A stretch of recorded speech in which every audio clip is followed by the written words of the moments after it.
बिस्मिल्लाहिर्रहमानिर्रहीम।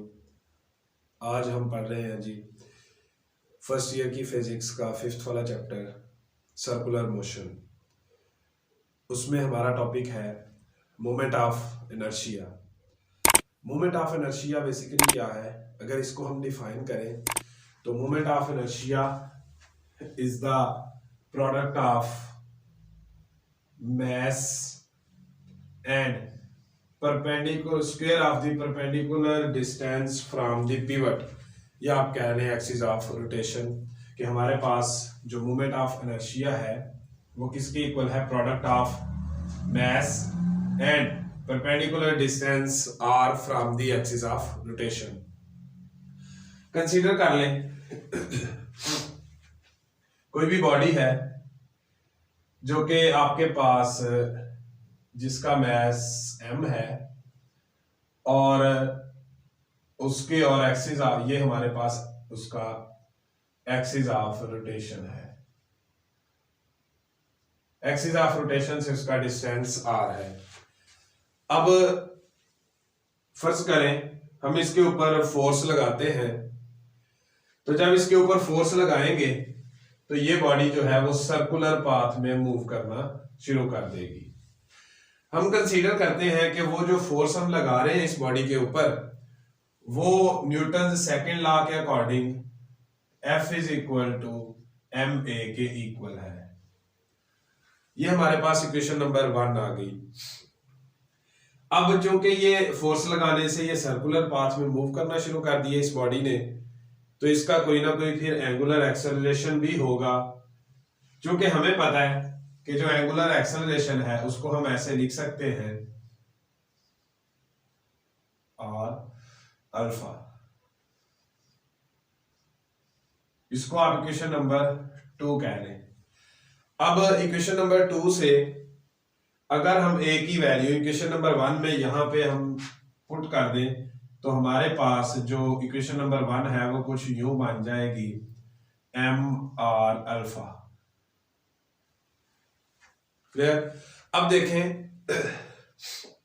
हम दोनों साइड पे जो है वो r से मल्टीप्लाई करवा देते हैं, इस साइड भी r से मल्टीप्लाई और इस साइड भी, तो ये हमारे पास RF बन जाएगा और ये mr स्क्वायर अल्फा बन जाएगा। अब इसकी जो लेफ्ट साइड है वो अगर आप देखें तो ये आपके पास टॉर्क का एक्सप्रेशन बन रहा है, तो इसकी जगह पे अगर हम टॉर्क लिख दें तो टॉर्क हमारे पास mr स्क्वायर अल्फा, ये हमारे पास रिलेशन आ गया टॉर्क के लिए। जाहिर सी बात है अगर कोई चीज फोर्स लगाने से सर्कुलर पाथ पे मूव करना शुरू कर दे, रोटेट करना शुरू कर दे किसी एक्सिस के गिर्द, तो हम कहते हैं उसमें टॉर्क प्रोड्यूस हो गया।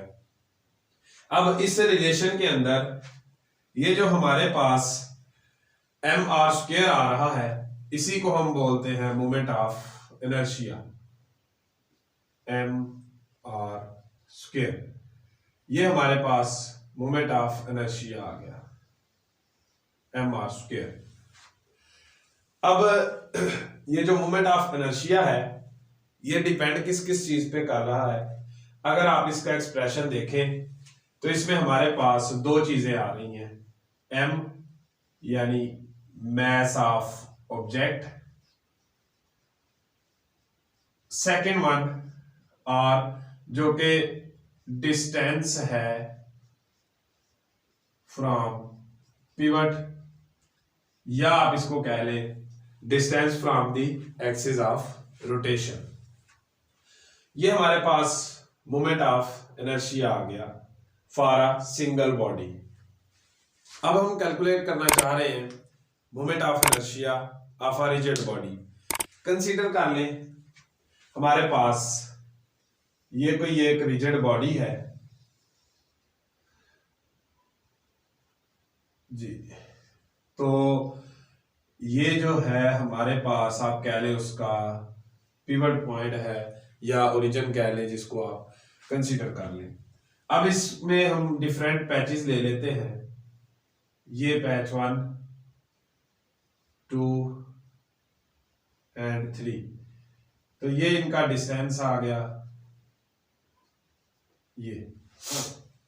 ये मैस m1, मैस m2 और मैस m3, ये distance r1, r2 and r3। अब हम क्या करते हैं, इस रिजिड बॉडी के ऊपर फोर्स लगाते हैं और फोर्स लगाने की वजह से ये रिजिड बॉडी जो है वो रोटेट करना शुरू कर देती है। कंसीडर कर लें कि इसको हमने रोटेट करवाया है और रोटेट करवाने के बाद जो है वो कुछ इस तरह से ये बॉडी आ गई है, ये इसका ओरिजिन, ये mass m1, mass m2 and mass m3।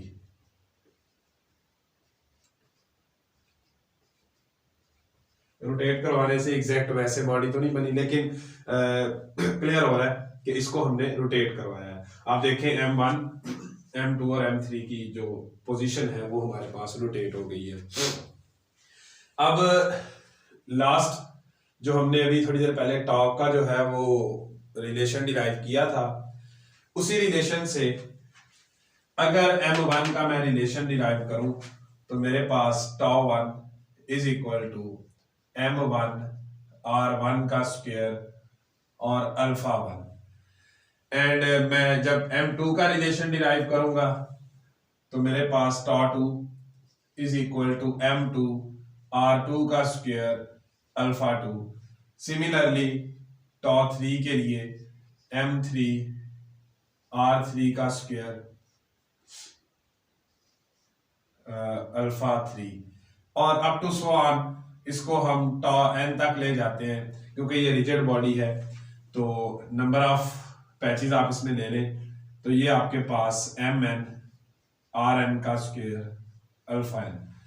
तो मैं टोटल टॉर्क कैलकुलेट करना चाह रहा हूं। टोटल टॉर्क मेरे पास क्या होगा, τ1 plus τ2 plus τ3 plus up to so on τn। तो इन सब की यहाँ पे मैं वैल्यू सब्स्टिट्यूट कर देता हूं, m1 r1 का square alpha 1 plus m2 r2 का square alpha 2 plus m3 r3 का square alpha 3 plus up to so on mn rn का स्क्वायर अल्फा n। अब इसमें देखें, चूंकि ये रिजिड बॉडी है तो इसमें जो है वो एंगुलर एक्सेलरेशन हर पॉइंट का सेम रहेगा, तो मैं इसको कह देता हूं अल्फा 1, अल्फा 2, अल्फा 3, ये सारे के सारे जो हैं वो अल्फा के इक्वल है, सारे के सारे, क्योंकि रिजिड बॉडी है तो सेम एक्सेलरेशन के साथ ये मूव करेंगे।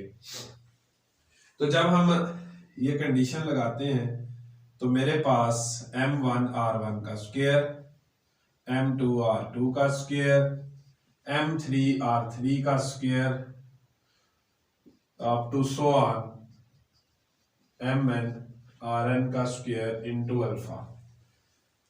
तो आप इसमें देखें, ये सारे का सारा मेरे पास जो है वो मोमेंट ऑफ इनर्शिया आ रहा है, तो इसको मैं ऐसे लिख सकता हूं, I is equal to summation of m r का स्क्वायर, और जब इसके ऊपर मैं लिमिट लगाता हूं तो I कहां से है, 1 से n तक। तो ये मेरे पास मोमेंट ऑफ इनर्शिया आ गया फॉर अ रिजिड बॉडी।